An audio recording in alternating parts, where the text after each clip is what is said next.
And we are back with day 14 of Survivor 46 and 46. Just finished watching Survivor Fiji. I have always had my thoughts on the season.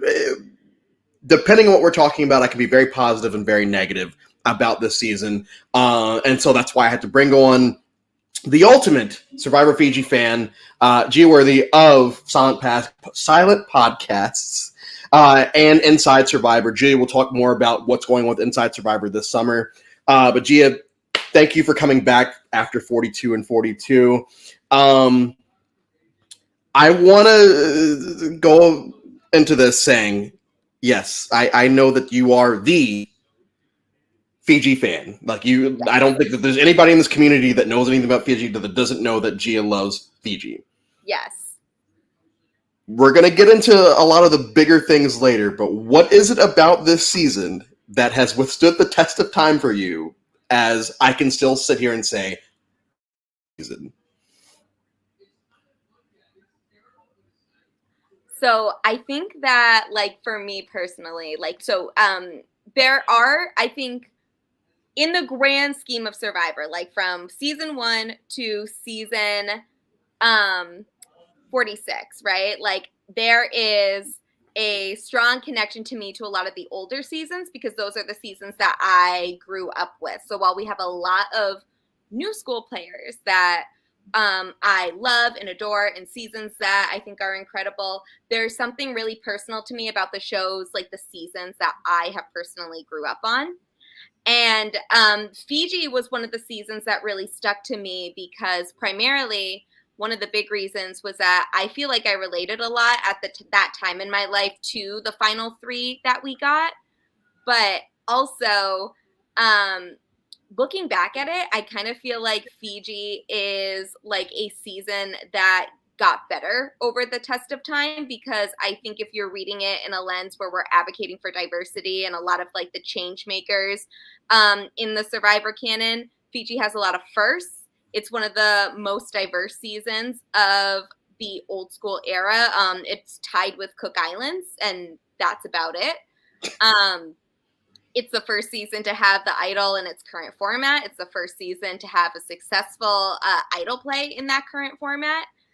And also the first season with a unanimous winner and the only season with an all-black final 3 or final 2. So, but also on like a personal level as someone, this was in 2007, so I was 12 when this season aired, I believe. And for someone that was really figuring out like my racial identity, and at that time the school I went to was primarily white, that it was very empowering to see Black players work together while also be self-interested in a game of strategy, which we'll definitely be talking about here.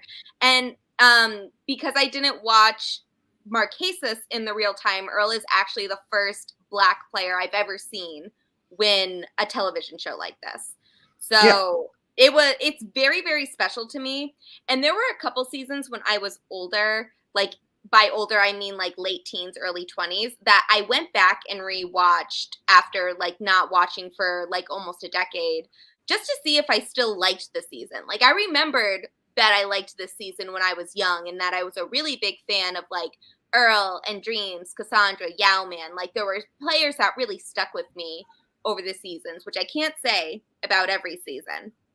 But then I was like, well, will I still like it? Because I think we know that, you know, some of the shows, some of the contestants that were quite popular in the early 2000s would not necessarily fly today. Yeah.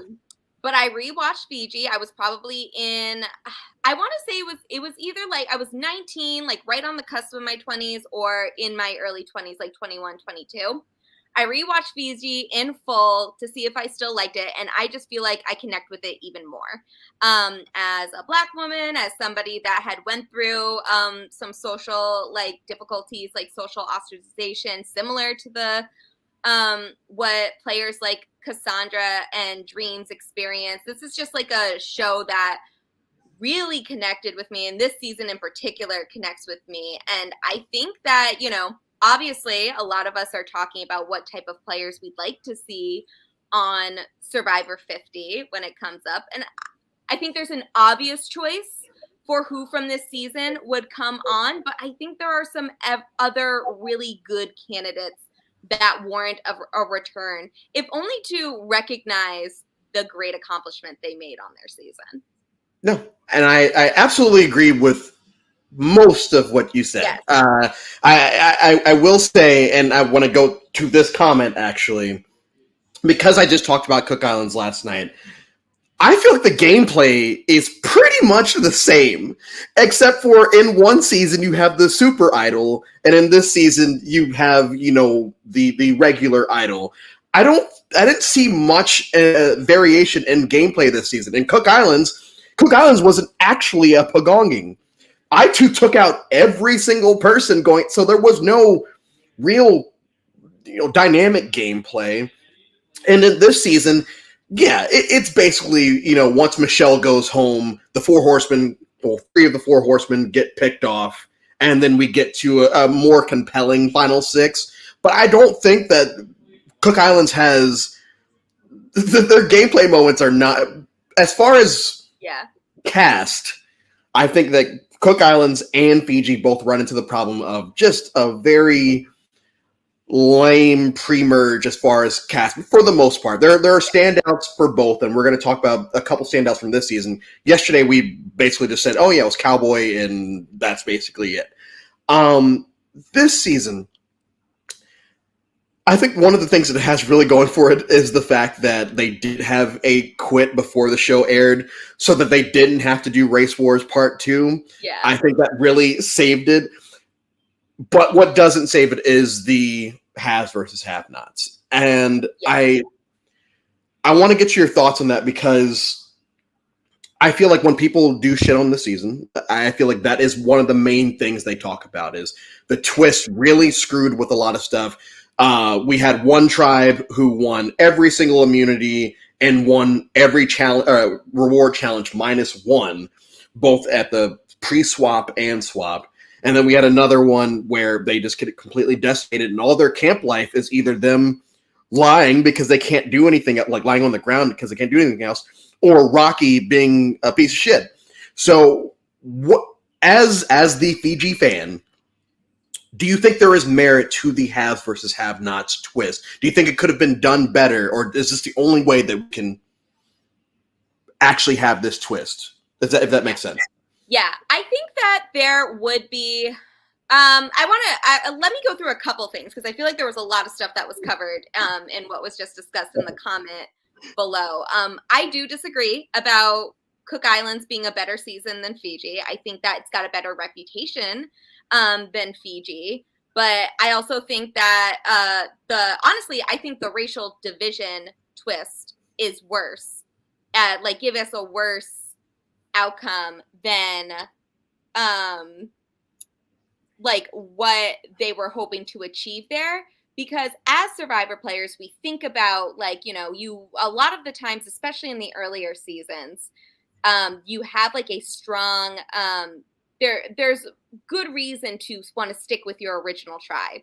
Well, as we get to the tribe swaps, the mutiny, we get in, and I don't blame the players for this. So people like some of my favorite players are on Cook Islands, right? I'm a big Candace fan, love Penner. Obviously you can't talk about people whose inaugural seasons were Cook Islands without talking about Parvati. But they started on an all-white tribe. So their season, so it makes sense as a Survivor player why they would want to work with the other starting players on their season that were also all on an all-white tribe. So I don't blame them for that, but that's kind of the issue we run into in Cook Islands. With the outcome that happens, I think the IU2, is it I2? I2, yeah. I think that is kind of striking lightning in a bottle, that we got this really interesting underdog story. But you can't really compare the gameplay of the two, in my opinion, because of the super idol, right? Yeah. I think Yule is a fantastic winner. He's one of my favorite winners. And he played a magnificent game. but that Super Idol, you can't talk about the season and its outcome without the Super Idol coming into play. I don't think it made him untouchable like a lot of people did, but it definitely was had a big impact on the season, which is why they changed the format after the first couple times they did it, where the Super Idol made that idol holder, untouchable until 4. Yeah. Yeah. So I want to kind of make that clear. And again, like Cook Islands is in no way to me like a bad cast or a bad season. I don't like it as much as I like Fiji. I think that the way they did the haves not twist, it was just poorly executed. It was very clear that they kind of threw it together as a result of the quit, because they don't really, it's not really framed well, but they said, like they spend like pretty much the first 3 days living together on the same beach. And so, we miss a lot of those dynamics, but they're basically like, we're just not having a tribal council the first 3 days to keep up with the schedule because of the quit. Melissa McNulty, queen. Rob Goddess, or whatever the internet says. I think there are ways to make the haves not twist work if it wasn't so blatantly obvious. I think one of those things, was, like if they had given them more, like there was more of a rotation, or if we only did like, let's say, instead of one tribe being the have tribe and getting everything and the have not tribe getting next to nothing, you need to have some type of advantage in each area. Like, okay, if you're on the have not tribe, you don't have, necessarily like all of the workings, all the works that happened on the have tribe, but you have the opportunity to get the idol. Like only the have nots got an idol on there or something like that. I think it could also work as like something a little closer to the merge, where maybe like only 1 or 2 people are like the halves of that episode. Like you have 1 or 2 people in within each tribe that get like the halves portion, so you're rewarding fewer people, and then the have nots are like made up of the players that have less, and there's more of them, so it's more of an interesting outcome. I think that there are ways to work around it. It might even work better in like the merge, where we have like 1 or 2 halves, and then everybody else, the people that are not safe, are like the have nots in that situation. There's definitely ways to work around it. I just don't think that production really thought through what having such large disparities would do. Like even with, okay, if you want to have one camp be this lavish camp, right? At least give the other tribe their basic necessities. The basics, yeah. Nothing. Give them water, give them food, like let them start with more than what they did. I think the big problem here is that this tribe is just dehydrated. Like, yeah. Everyone, one tribe has everything plus stuff that has never been on the show before. Yes. And the other tribe has stuff that even people in Borneo had. Yeah, it's such a big difference. Yeah. Even just like, okay, like let's take out like all the extra food they got, right? Because they had a ton of extra food. Take out all that, let them live in a nice camp with like the hammock or something like that. You know what I'm saying? Like take out the things that are really driving the wedge between why one tribe is winning everything and the other tribe is like barely keeping it together.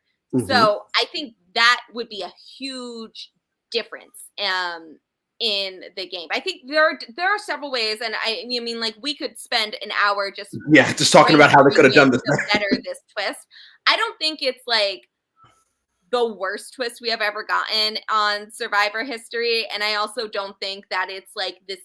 If they wanted to ever try it again, I think there are ways that they could improve it and actually make it more interesting. However, I think that what we did get from the haves versus haves not twist is because the outcome of the challenges were more predictable. we get a lot of focus on like the inner workings of each tribe, and that becomes important as we get further in the game. And I wish that's part of the reason that I wish that was part of the storylines that production focused on more when they were editing this season, because there's something really remarkable about us getting an edit in, I want to say it's like episode 3 or 4, where Dreams and Cassandra are specifically edited to be on the bottom of the tribe, right? Like they are the 2 outliers on the tribe that is winning everything. And is the reason that they haven't been voted out yet is because they're on the tribe that are winning anything. We also get this amazing confessional from Dreams, I believe, who tells everybody, who tells the camera, tells the confessionals that the minute they get the opportunity, Cassandra and Dreams are going to flip. They say this so early on, before the 4 Horsemen is formed, before the merge boots, before all of that. And that's such great foreshadowing for what happens later in the season, because this is like really remarkable that there is like what I think is an incredibly impressive underdog story there, similar to the I-24 in how they were down in the numbers and came up. Dreams and Cassandra in particular were at the bottom of their tribe. After losing Gary and Liana, they're really like each other's only support system in there. And then they're in the final, they end up in the final 3. And everybody that has mistreated them over this period of time are on the jury. Well, we're gone. And you could even say something similar to Earl. He was in a better social position, but he started on the tribe that was losing everything. I think that's a very hard thing to overcome. And Earl, as a player that had never seen the show before, to become the first unanimous winner of the show's history, that is so impressive. That's incredible. And the show didn't emphasize that enough. They did not like give these players their just dues here, and I think that's really tragic on the show's part, because when you're watching this season focusing on the finalists, I would even throw Yao-Man in there, but I think the edit does give Yao-Man a lot of credit. It becomes like a very remarkable story that's being told here. And we haven't even gotten to like the All Black Alliance. Everything. Yeah, we haven't gotten to, like that's not something that we were shown, but it's something that we know from there. And I wanted to talk to you about that, because you were the one that actually put me onto that 2 years ago. Yes. And I want to touch on that a little bit. I'm watching the reunion to make sure that I don't like start China. Yes. They're bringing up the Rocky Anthony thing right now, and that's one of my big issues with this season. Is, we talked about it the last couple of seasons, last couple of days with the recruits and everything, and you can tell that they're trying to cast. They're not even trying to cast archetypes at this point. They're trying to cast characters from seasons past. Yes. And the prime example is Rocky, where it's like, oh, he's from Boston. Who else do we know that is from Boston? Oh, we just casted Yao-Man. We just had Cowboy, and Cowboy was this game changer. It's a lot of the casting, especially with, I would say, Guatemala until now, isn't the best, but there are always, you catch lightning in a bottle, and you do find people like Dreams, like Yao-Man, like Earl, but we end up with other people like Rocky and Lacey. Yes. As someone that is a self-proclaimed blurred, or I was more of a blurred when this show was airing, so, yes. And seeing basically my proxy at that point getting bullied by this jabroni who walks with a hump in his back, but he comes off as such a tough guy. But I'm sitting here today watching it, and I'm like, I'm not a fighter. I'm a rugby player, and that's pretty much it. But I could take Rocky at this point. Like, he's such a schmuck, and I was glad that Dreams put him in his place during the one challenge, yes. Because he's awful. And it's so funny because when we get to Final Tribal, Rocky's question is not that. I was expecting Rocky to be one of the more bitter, pissed off people. The fact that he's like one of the nicer people. Yeah, he still treats Cassandra like shit, but she's a woman, and Rocky was never going to vote for a woman anyway because of other things he had said during the season. I won't touch on that. But we get people like Rocky, we get people like Lacey, who more than once brings up the fact that she really doesn't want to be there. Yeah. And it sucks because yes, we get Earl, who had never seen the show, and he actually plays the right way, whatever the right way is. He plays the game. We have people like Alex. No matter how much I don't like Alex at Final Tribal, Alex is playing the game from when you brought up James and Cassandra. He was one of the ones who was like, hey, don't you guys think it's a little bad, I guess, to antagonize these two? Because if we merge, they're going to flip because we just sat here and treated them like shit the entire time. Yeah. And Stacy is not buying it. Boo's not buying it. Edgardo's the only other person that really was like, yeah, we probably should treat them a little bit better. But we run into a lot of situations from 11 to now where it's like there's a lot of people that don't know how to play or even know what the game is. And then we have a fair few that understand what's going on. And watching this Final Tribal, all I could think about was the U.S. Trader Season 1. Because in the U.S. Trader Season 1, these people didn't know, they couldn't comprehend lying. And they couldn't comprehend how a game is played like this. And at that reunion where they just treated Cirie like shit the entire time, that's the kind of vibe I got here, where it's like these people could not handle the fact that Dreams, Cassandra, and Earl, but mostly Dreams, Cassandra, were out there wheeling and dealing in the way that they did. And I'm going to talk about both their games later, but go ahead. Let's call it what it is. Dreams and Cassandra played the fuck out of their tribe, like beautifully.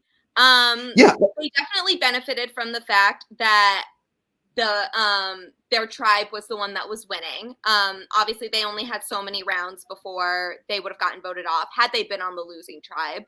But Dreams and Cassandra were by no means, and I say both of them because I think Dreams is kind of like, he is one of the big change makers of this season, right? He's one of the big names. We're going to talk about Dreams because I've got this season, but on my most recent rewatch of Fiji, the thing that stuck out to me the most was how well insulated Cassandra was from the tribe swap on. Her social game was impeccable, right? Like absolutely incredible. I would argue that when we're talking about the Syndicate Alliance, it is her and Earl that are at the center of everything, keeping the people in their respective groups together. Like there's no Syndicate without Stacy, who is connected to Cassandra. Dreams probably would be bouncing back and forth a lot more if it wasn't for Cassandra. And Earl is bringing in Michelle. Earl is bringing in Yowman. And we also, of course, have the All Black Alliance in there. So I think it's actually like it's not to dismiss either of them as like they got lucky. It's such a big disservice to the game that was going on in there in real time. And they were incredible. I'm such big fans of both of them. Earl, obviously, one of my favorite Survivor players of all time. Honestly, I think that to answer this question here, we're saying I can see why the other players hated Dreams, but what the heck did Cassandra do to earn so much animosity from the jury, mainly Alex and Lacey? Well, I think it was very clear for anybody watching that several of these jury members were intoxicated. Okay, that's my answer right there. Alex and Lacey were drunk. Also, though, there's just several moments in here where I think players like Alex and Lacey thought that they were going to be the ones to be victorious at the end. Like they overestimated their own intelligence and value within the game. They overestimated how much power they had. Alex was the answer in touchy subjects for who is mistakenly thinking they're running the game. So he is not the mastermind player that he believed himself to be. So for them to, in my opinion, the problem with Dreams and Cassandra in their eyes is that two people that they thought were not as intelligent or not as good of game players are now getting rewarded by, at the very least, at the absolute worst, they're getting third place. But because Earl was our unanimous winner, they're actually both second place. They're both tied for runner-ups. So and I don't think that it's a happy coincidence that Dreams and Cassandra made it as far as they did. I think they were both really great strategists and really great players. The fact that they didn't win means they probably are not getting their due in the edit, but from the little moments that we see, including like Anthony, Dreams was trying to find a way to save Anthony because he didn't want Anthony to go. He liked Anthony. It wasn't something that he could do. And so Dreams vote for Anthony is the only time a black player voted for another black player to get voted out of the game this season, because he knew that he couldn't do that and he'd be setting himself up as a target if he did vote with Anthony to take out Rocky. So I think that like there's a lot of really great strategic moments in here, particularly from the final three, but in several other times as well. And Dreams also, did what Anthony couldn't do with the Erica vote. Yes. Dreams voted for Anthony when Anthony could not, or Anthony did not vote for Erica. Yes. But also, I just think that, like, I think Anthony is probably like our first self-named blurred in the Survivor canon. Cheers to the we Blurreds. probably have some other players in the Survivor universe that could also kind of fit that archetype, but Anthony owns him being a nerd. I also identify as a blurred, especially where reality TV comes in. But I think that, you know, even though he was our last pre-jury member, even though he did not outlast one of his main antagonists of this season and some other people like that I would certainly have loved to see go before him. But I don't think that means that we can't appreciate him as a character. He was in my opinion, great confessionalist, the best narrator of the pre-merge. He was fantastic, confessionalist, something very underrated. He was so funny. He didn't give up, and that's not something that everybody in this season can say. So I think that, you know, placement does not indicate that there is not something of value here, and I think Anthony is a huge part of why I love Fiji so much. I think that even if he wasn't on the jury, he is such a valued member of this cast and someone I would love to see play again. Y'all, when I started planning for this, Gia was the first person I texted and said, "Hey, I'm doing this again, Fiji," and she's like, "Of course, Fiji." And it's like, "Okay, cool." So I love your passion for this, and I want to go back a little bit to the question about this. Besides the fact that they were drunk, I feel like Cassandra, talking about Cassandra, this time around, I tried to pay attention. You know, every time I do a rewatch of a season, I try to pay attention to players that I didn't pay attention to in the past. This time, I paid attention to her, Alex, and I don't know, someone else. But Cassandra, she not only wins touchy subjects, she sweeps touchy. She doesn't get a question wrong on that, which is a testament to the fact that she has a good read on what's going on in the game. That challenge, yes, it's also designed for people to show the pecking order, but the pecking order still ended up with her and Dreams as the final two of that challenge, and she got every question right. So she was perceiving things the right way. When Alex is on his last leg, she's the one that goes out to him and just kind of sits and chills with him. Yes, that could have been game. That could have been her as a person. But she did extend, not a game olive branch, but she did at least go and sit and entertain him. And that is something that, you know, I feel like people kind of bury because it's an older season. But it's something that if it was a newer season, people might actually put a lot of stock into. When you talk about Sandra would be getting fan edits, we'd be calling her mother on Twitter. Exactly. Like, if she is mother. Let us not be mistaken. I was getting V vibe from her. Like, I think that if this season was airing in the modern season, the people would be eating this edit up. Like, they would be eating this season up with the players that end up in the Final Four, and we'd be getting think pieces about why this is the greatest Final Four that we have ever gotten. I agree with you. I think that because, and I'm glad that no one said that she rode Earl's coattails. At least I'm pretty sure that no one said she rode Earl's coattails at finale, because they do understand that she was doing her own thing. Dreams. Well, this is gonna be the dreams section of this. Which might take a while.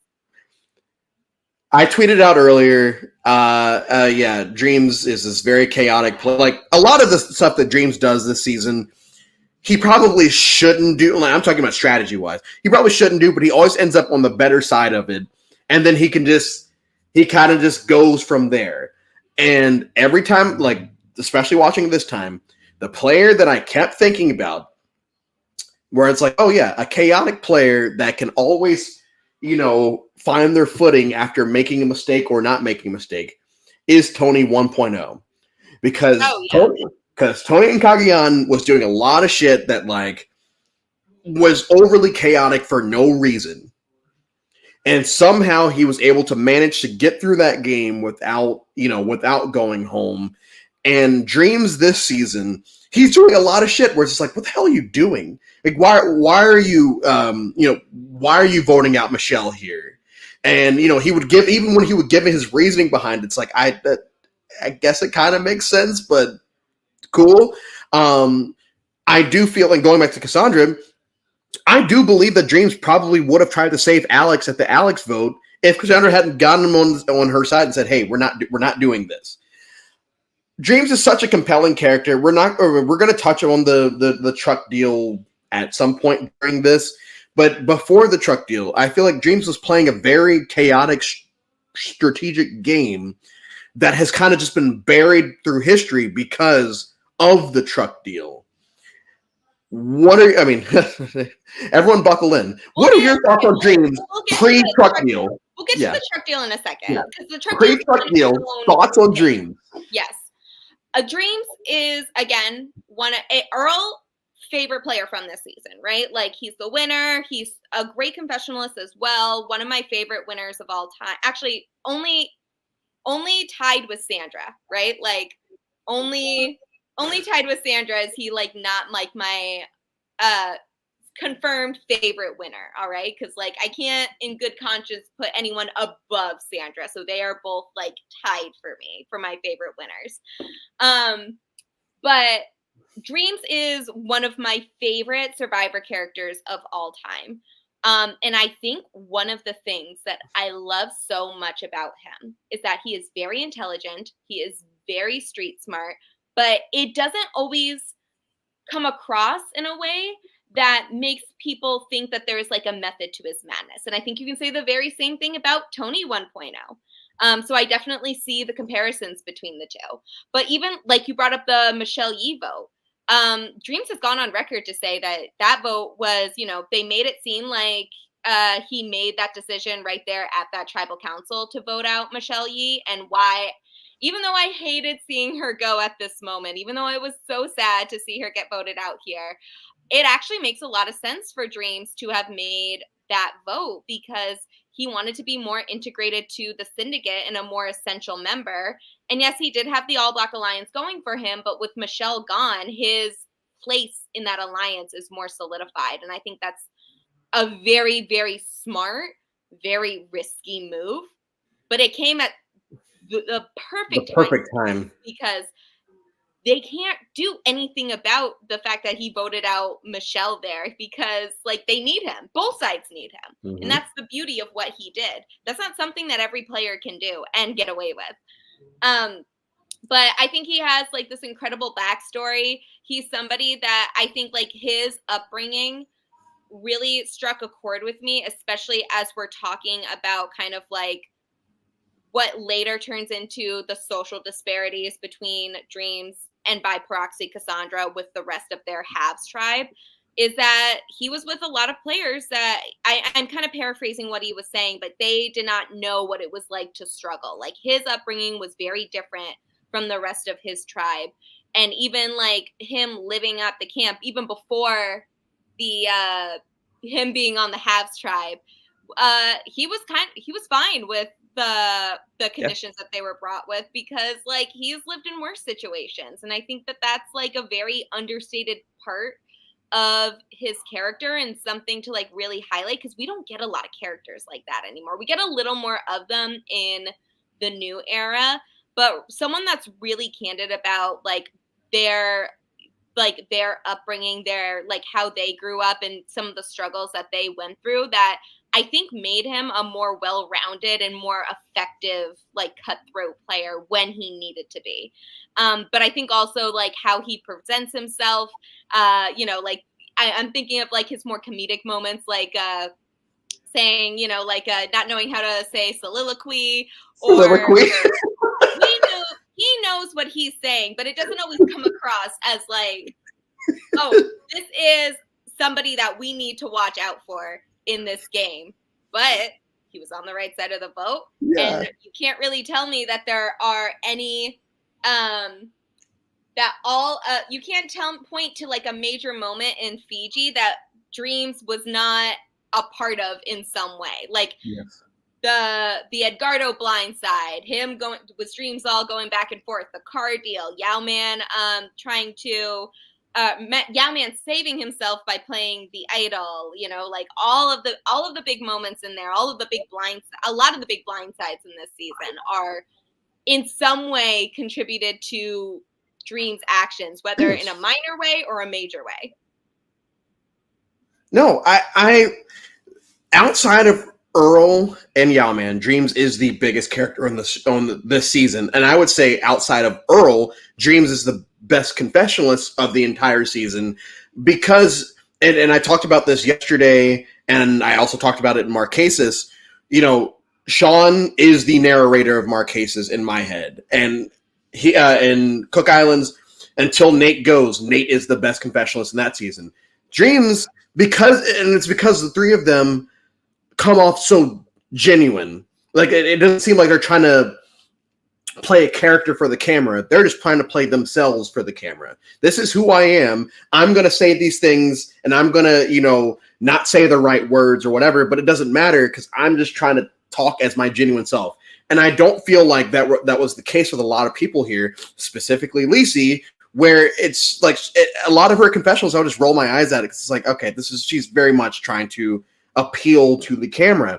Dreams is such a compelling character because yes, at face value and what we are being presented, he looks like anyone that watches this season for the first time is going to perceive Dreams as a fool, which is not the case. Like Dreams is not a fool almost 100% of the time in the season. I think the only time that I kind of it's like, okay, what are you doing? Is when they're one tribe and he's in the tent talking about, oh yeah, what's everyone's race in here? It's like, all right, yeah, you might want to shut up about that. But like everything else, I got, him not caring that Stacy didn't want to help him with the coffee. It's like, all right, screw you. Like I'm just gonna drink it like this. I'm gonna teach myself. This is kind of jumping the gun here by however long we go tonight, but Dreams is a character that like I feel like at some point or another between 14 and 40 should have at least been in the real big running as far as someone to come back. Because I do feel like he was such a compelling person on the season. And I think the only reason they didn't is because of the truck deal and because Fiji has kind of been buried to time because Survivor, whether it's the production or whoever, just hate this season for some reason. And they're wrong for that. And I'm going on record to say production is. I know you agree. And yes. Gee, I've known you for 4 years at this point. And every time that I've discussed Fiji with you, whether it was on my old network, on this network, on your network, I've always tried to give Fiji a chance because I want to love it because it has one of my favorite winners ever and a couple of my favorite characters. I think the problem that I will always have with Fiji is it's very similar to Palau and let's just go with Palau, where once the allure of a season of a tribe being completely decimated wears off, it's like, okay, yeah, I'm literally just watching this to watch these people suffer for this many episodes, and then things kind of change at the merge. But the other thing is, and what always bothers me, is that final tribal. Oh, yeah. Because and the final tribal is awful, but the final tribal is awful. And like, I will say, though, that And usually I am not like I there's no excuse for the final tribal. It's awful like what those players had to go through. However, like it was a bitter jury. Not bitter in that they voted for the wrong person. Obviously, I would never, Earl Yeah. is a perfect winner in my eyes. But I just don't think that they're upset because they didn't get their way on a show about other people making sure that you don't get your way.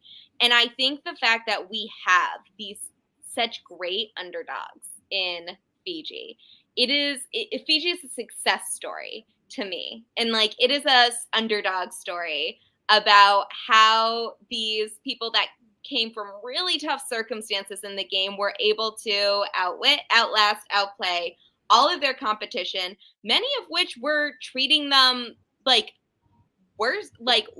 than most players are going through, even in like a social game. Like they went through a lot on this season and they still came out on top. And I just think that's incredible. I agree. Yeah, I agree that the final three and it by themselves they're perfect. I think this is a very good very good final four. I can But deal with I can deal with the fact that the jury is bitter because the result of the season, I think the best three players made it to the end, whether they like it or not, whether the jury likes it or not, I should say. that's fair. As much as I love Yao Man as a character, he is, and this is another character that I remembered years and years afterwards as well. That he's a very unique character, especially for how far he makes it in the game and kind of knows where he needs to prove his strength at the very beginning, because how the oldest men and women on the tribe are usually the first to go. But I think that Yao Man's also a really compelling character in that way too. So I still think this is a great season. If Yao Man ends up winning as well. However, I will say that another thing that I noticed on my last rewatch of Fiji is that Yao Man is a great character, but not necessarily the strategist that people give him credit for.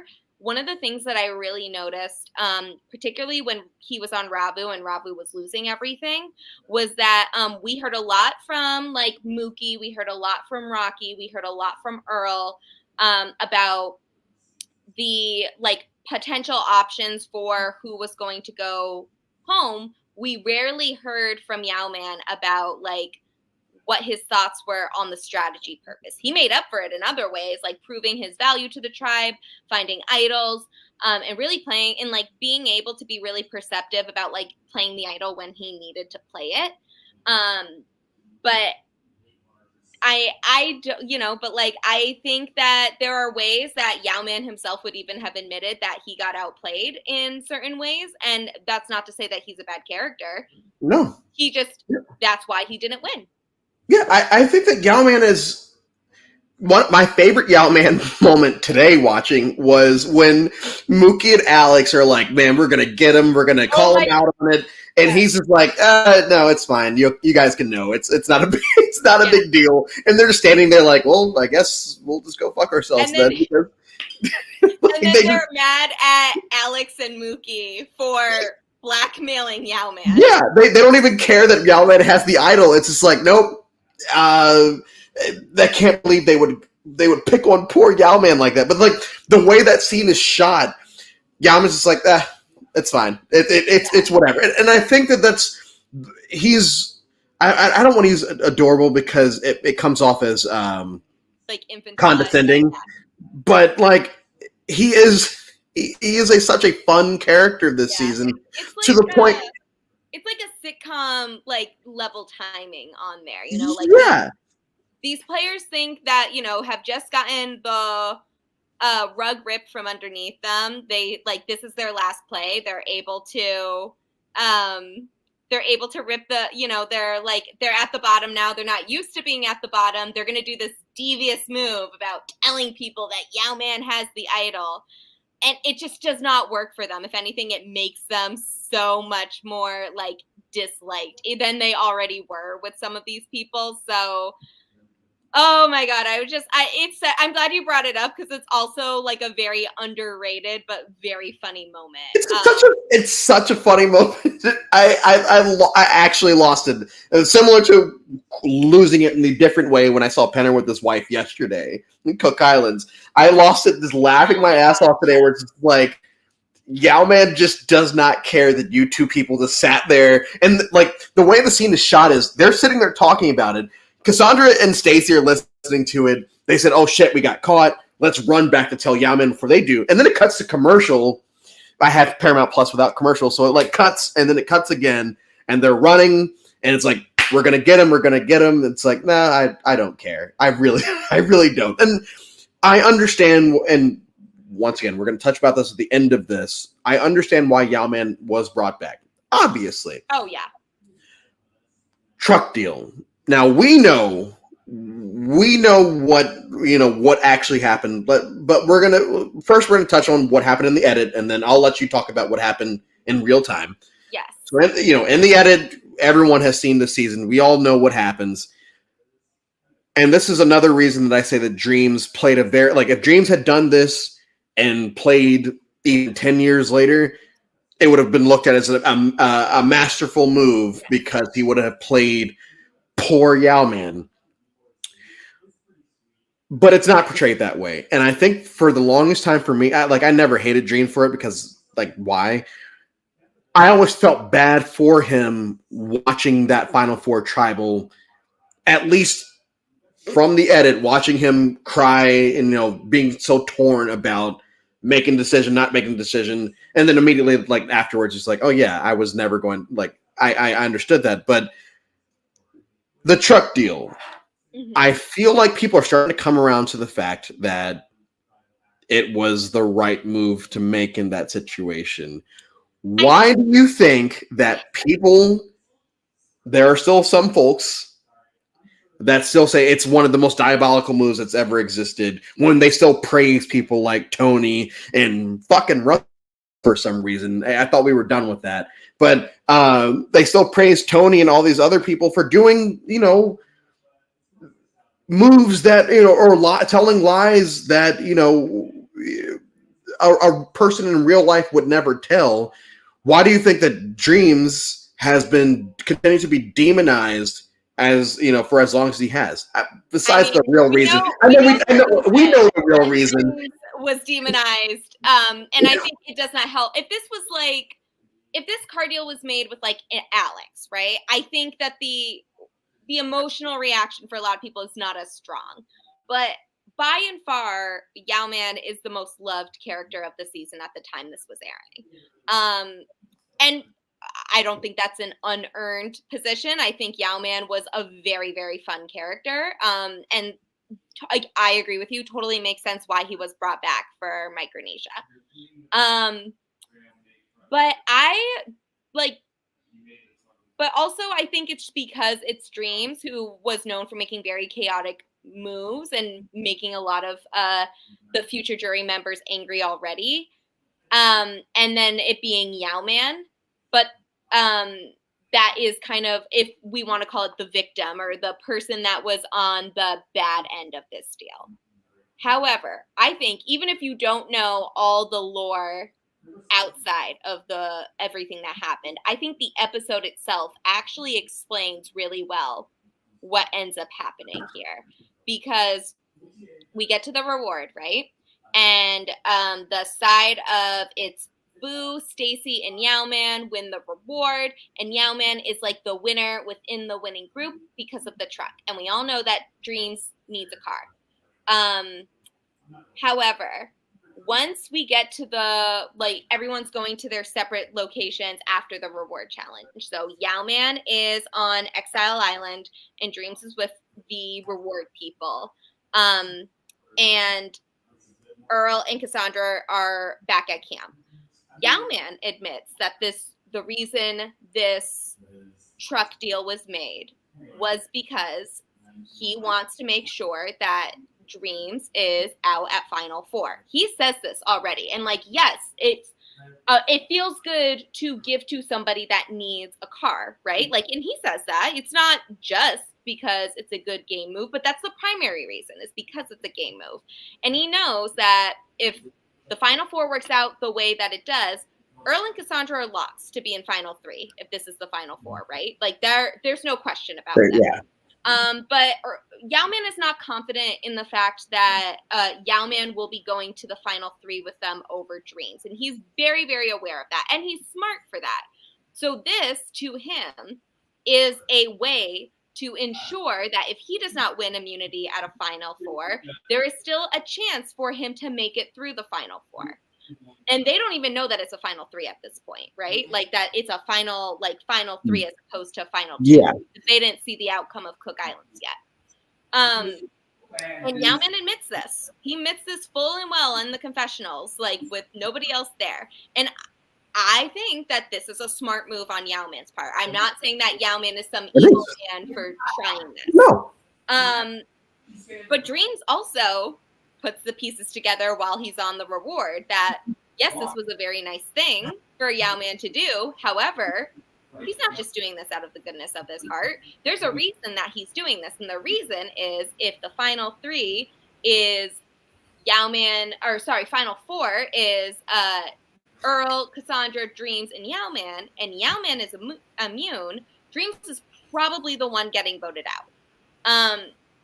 So this is something that he struggles with over the next couple rounds about what he would do if he held up the deal. And I don't think it even matters, to me at least, and I think it shouldn't matter in the context of the game, of whether Dreams was always going to go back on this deal or if he changed his mind and like he genuinely thought he was going to go through with this deal and then realize what would happen and changed his mind. I don't think it matters. I think he made the right move here to get him to the finale. And I don't fault him for it, regardless of whether I think that this is the correct decision for everybody that is not Yao-Man involved. Like if I am Cassandra in this moment, I am telling Dream, like, so help me God, if you get like, do not give up that necklace. Do not give, because they know they're gonna lose to Yao-Man if he's in the final. It's just I'm very happy with the decision that was made, and I think it was the right one for everybody in the Final 3. Dreams would have been maybe labeled kind of like a redeemed hero if he had done it for a lot of people, but I don't think it's worth him turning down life-changing money. Exactly. He says it during the confessional. It's like, also, I just think, like, in the context of Survivor, up until this point, this is not the dirtiest move that we have seen up to season 14, and it's certainly in the grand scheme of things, it's not like the most devious move in Survivor overall. I think that this is a strategic player making a very strategic decision here, whether he was always going to make the decision to go back on the deal or he was going to, or he originally was going to keep the deal and then decide to change his mind later. I don't think it matters. It was the correct move. No. But for those that don't know, like in the reward challenge itself, the original plan was that people were going to throw the challenge to Dreams, and Yao-Man kind of like came up ahead and was able to basically like change the plan without consulting anybody. And again, totally fine. I don't blame Yao-Man for doing this, but like it kind of just adds another layer to it. But I don't think you even need to know that layer to be on Dream's side here. I just think you have to be like a Survivor fan and recognize that if you are looking at it at an individualistic level, Dreams made the right move for himself here. Yes, and that's always been my biggest problem with the people that continue. Like I said, it seems like people are kind of starting to sway the other way with this finally. But the people that are still like, oh man, like that's one of the dirtiest moves ever. It's like it's really not, especially compared to the people that you guys continue to put on pedestals, whether we like them or not. Not really a big deal. But if you're going to put these people on a pedestal, but look down on this guy because he betrayed Yao-Man, you know, the hero of the season, he betrayed him, then he's got to be demonized like the rest of them. And Dreams, this is one of like 3 or 4 times during the season that he says, "I'm not stupid." Yeah. When him and Yao-Man are talking, and he's like, hey, you know, Yao-Man, I'm not stupid. Like I know what's up. I know we've turned this into more of a Dreams is underrated thing, and like that's fine because I do think that him and Cassandra are very underrated in this season. I wanted to touch on a couple of things. One, through 14 seasons, especially through 14 days of doing this, because the pre-merge was so bleh, and because the merge, the merge was fun. The Edgardo boot was fun. The Edgardo episode in total was fun. The Michelle episode, like, I just felt like they were throwing too many twists in one episode. It's fine, whatever. I do feel like it runs into the Marquesas thing almost of like once they eliminate all the people from the supposedly bigger alliance go, it doesn't become entertaining again until Final Six, because at that point they have to turn on each other, and there is compelling moments where it's like, okay, what if this happens? What if Boo continues to win? Because Boo is winning a lot in that situation. And watching Boo's final tribal, I got Sarge vibes this time around, where Sarge is attacking Twyla. You've damned your son to hell because that's how this works.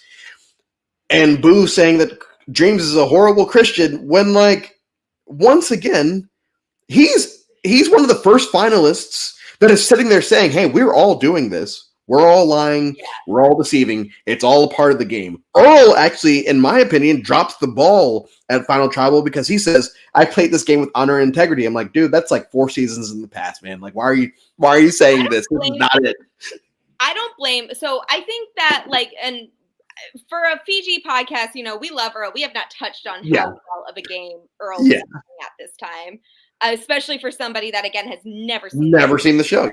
But I think that maybe necessarily, like, looking back, I don't know if Earl would say that, like, he played this honorable game in a way that was, like, more or less honorable than, like, some of his allies, right? I think that he had a very specific hand dealt to him that was very different than his counterparts in the finale, where he did not have to lie to the jury members as much as Dreams and Cassandra in particular had to.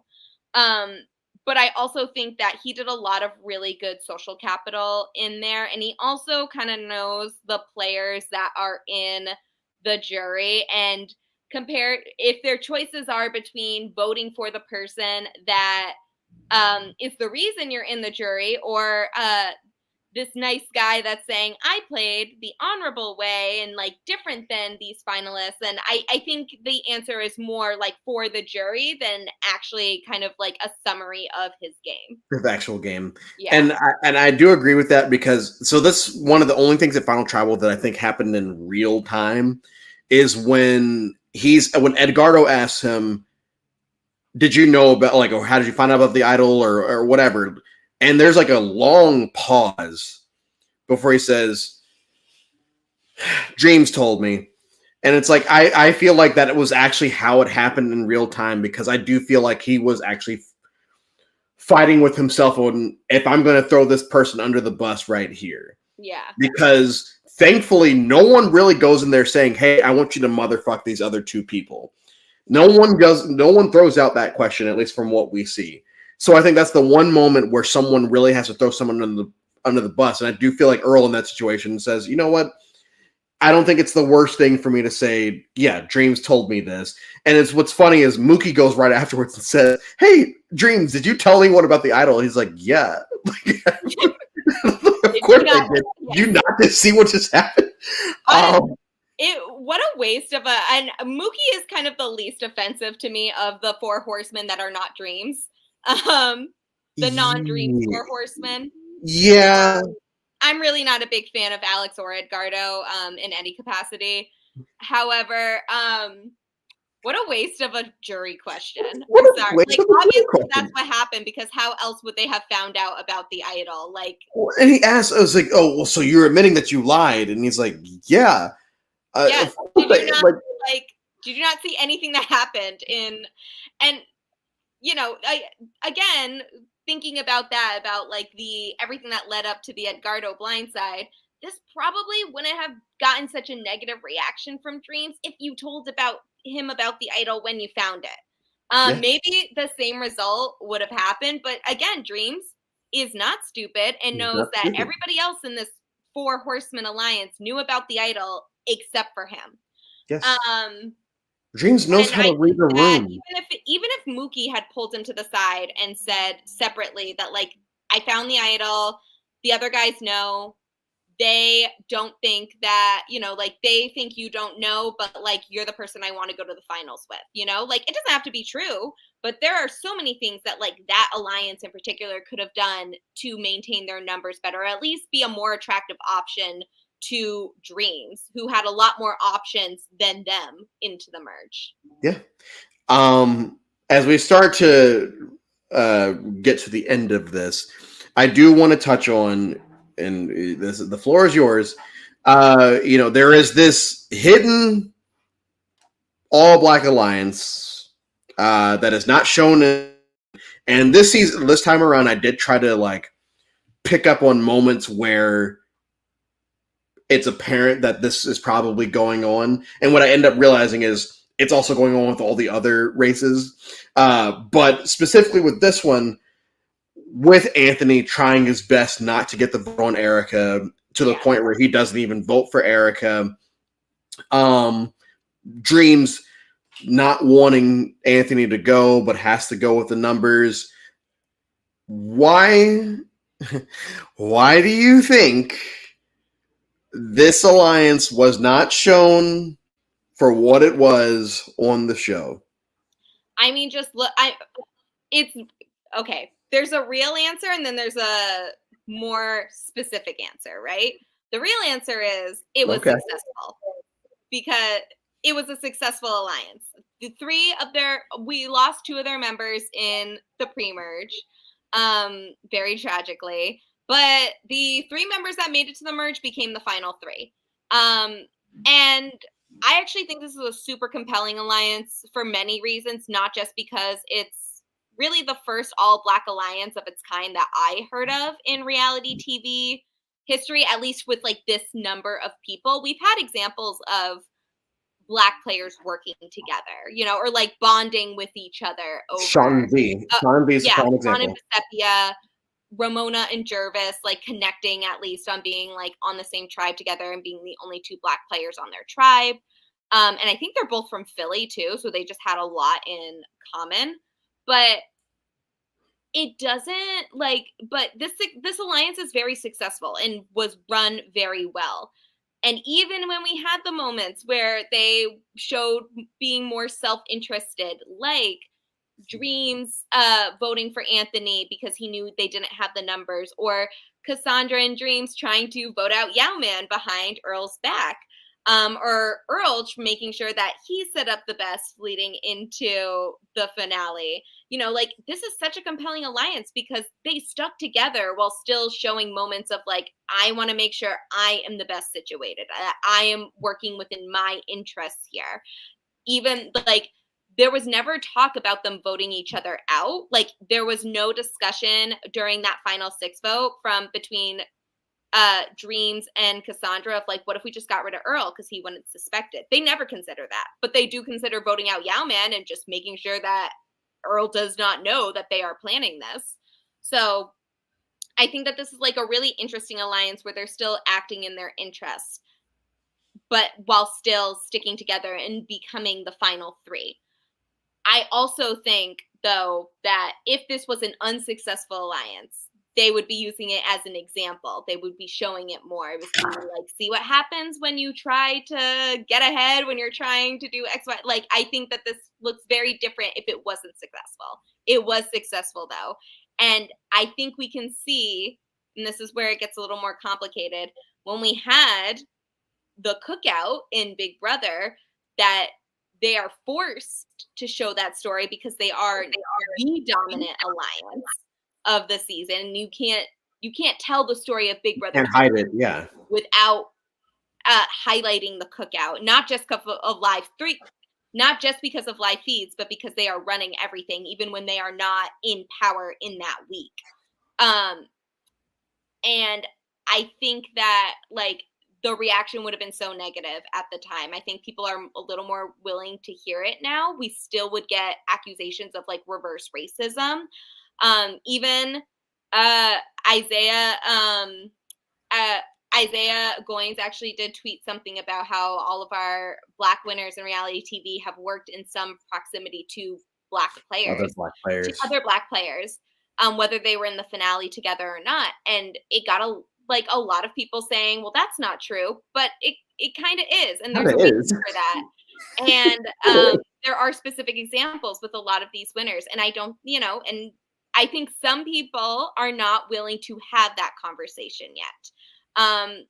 But I think this is an alliance that does very well. And I would love to see the edit. I would love to see Fiji rework to focus more on that alliance, because I think that they are a fantastic alliance to look at within like hidden Survivor history. I think that would be a great story arc if you tell it from that alliance's point of view. You watch it from their point of view, and you watch Dreams have to vote out Anthony, and you have to watch Anthony know full well that Erica's probably going to go, and watch Earl and Cassandra and Dreams' reaction to everything happening. I think that is a very compelling story arc that you could have gone with. I don't think, because Survivor's not high on this season, I don't think they wanted to tell anything outside of Dreams in the car. Like, I don't think they wanted to lead up to that. And I think that's what this entire season storyline is. Let's get to the truck deal, because they even bring it up during the Cook Islands reunion. It's like, oh yeah, something that's never happened before. It's like, okay, yeah, this is what this is. And it's not fine, but like I understand from a TV aspect in 2007, this is what people want to see. I get it. I will say, well, the only thing that confused me about this alliance was when they were picking new tribes, and there was an option of picking Anthony, and they didn't pick Anthony. That, for lack of a better phrase, bothered me today. But that's just like I was grasping at straws because I was rooting for Anthony so much today. I know. They don't pick Anthony. It's like you could have just had him and saved him from this all boys club, these macho men on the set. I was very confused about that as well. Even now, it just kind of boggles my mind. But I don't know. I don't know what the plan was. But the only thing I can really think of, and I still don't think it particularly works here, is wanting to make sure Dreams wasn't by himself over there. That's fair. But I also don't think, but I think you still kind of run into the same problem of, okay, there's two of them over there, but that doesn't really solve the problem of like, Anthony's a shrimp. Anthony's not going to last. You have to still bring another person. Like, you still have to have, those two still have to pull another person in for them. When Earl has been on this tribe and he knows how Anthony's being treated by Rocky specifically, why would you put him in a situation where, if Rocky is being the more vocal person, which he is, could swing people to vote Anthony in that situation? But, okay, we're in the final two questions, finally. This is officially the longest podcast of this entire thing so far. So, yeah, let's go. Question one. We've had Yowman. We've had Yowman. Wow. Oh my God. We've had Yowman from this season. Between seasons 14 and 40, do you think we should have had any other people back? Oh yeah, absolutely. Okay. I think that there are several. I think Second Chance is the obvious one, right? Like, I think there are several players that have, like, their story ends in certain ways. I think they would have been perfect Second Chance candidates. I think Anthony, we've talked about him a lot, is a great one. The way Michelle Yee was voted out in the swap, or the merge that isn't really a merge. I think like she's a perfect candidate for something like Second Chances. Is very similar arc to like Andrew Savage. If we want to make kind of like a one-on-one. Yeah, we want to make parallel. Yeah, absolutely. People that were on the ballot. And I'd love to see, they're two of the first zero vote finalists, Dreams, Cassandra, similar to Becky Lee. I think they're really compelling players to bring back in a format like that. I think if we're looking at like heroes versus villains, kind of obvious 1-for-1, Dreams on the villains tribe, Earl on the heroes tribe. If we could have gotten that, I would have been so happy. And I know that Winners at War, they contacted Earl, but his daughter was almost born during that time. Like his wife was due kind of like she was due when they would be filming. So it just, the timing was not right. But I think like there were several opportunities where I think that a Fiji member would have been a good fit here. Yes, I agree. I mean, I agree with you. I think that Earl Dreams for me, Earl Dreams, and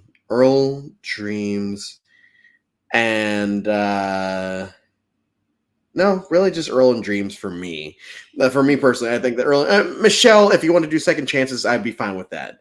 But Earl and Dreams, and I understand Earl's life got in the way for another season as well. I can't remember which one, but like I think they wanted him. I think they've contacted him several times, as from what I'm aware, and I don't know the specific seasons that he was contacted for, but it was like, I think one reason was for work, one was for there were several times where he wasn't able to play. But I'm glad that Survivor, because at this point we only have the sepia. We only have the sepia, and it seems like she's persona non grata from production. So it's great to see at this point in Survivor history.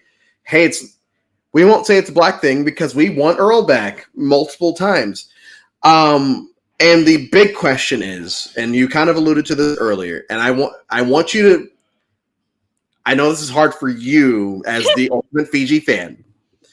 I need you to remove all biases and all whatever. And this is going to segue into what Gia is doing this summer, what she's a part of this summer.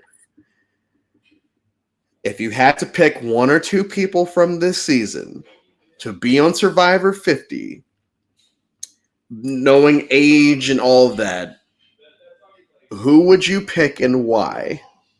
Earl and Dreams. I think they're the two. There are other players on this season that I would love to see brought back. And I think there are formats that would have served them really well as like an opportunity to bring them back, and it's a shame they weren't. But if we're talking about players that were big change makers in the edit, that I feel warrant a return, I think Earl is kind of a universal answer right now for like, especially if we're talking about which winners have we seen before that we want to have come back. I think Earl is one of the most requested one-time players, and I think that something like a pinnacle season like Survivor 50, it's like, if he's available, you should be having him on your cast. If he's able and willing, let's get him on. So definitely Earl. And I think Dreams is a player that was so ahead of his time in like the gameplay that he made. And I would just love to see Survivor right their wrong, essentially, of like how they wanted to portray him and show. And I think, I think he's in his 40s now. He's probably in his 40s at this point, yeah. So he's still, and Earl is like early 50s, I believe. So still like both very like young people, like definitely within like playing age. And both of their quarantine questionnaires that they did in 2020 indicated that they would love to come back if they're given the opportunity to.